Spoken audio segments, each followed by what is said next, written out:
स्थानिक स्वराज्य संस्थांच्या निवडणुकांबाबत आज सुनावणी होणार आहे। सुप्रीम कोर्टामध्ये आज दुपारनंतर ही सुनावणी होण्याची शक्यता आहे आणि आजच्या या सुनावणीमध्ये सर्वोच्च न्यायालयाने स्थगिती उठवल्यास पुढील महिन्यामध्ये स्थानिक स्वराज्य संस्थांच्या निवडणुका लागू शकतात। जस्टिस सूर्यकांत आणि कोटेश्वर सिंग यांच्या खंडपीठासमोर ही सुनावणी पार पडणार आहे आणि यावेळेला मनपा जिल्हा परिषद निवडणुकांबाबत निर्णय होणार का याकडे सध्या सगळ्यांचंच लक्ष लागलेलं आहे।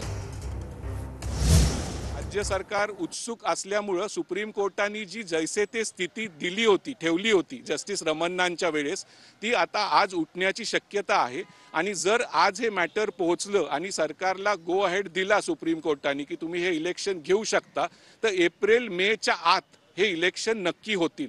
आणि आज एखादी तारीख पडली तर ती लवकरचीच तारीख पडेल पुढच्या आठवड्याची वगैरे, पण नक्की हे स्थानिक स्वराज्य संस्थांचे जे इलेक्शन आहेत महापालिका जिल्हा परिषद पंचायत समिती नगरपालिका नगरपंचायत काही ठिकाणी 6 ते 7 वर्षापासून पेंडिंग आहेत, तर हे नक्की एप्रिल मे मध्ये होतील।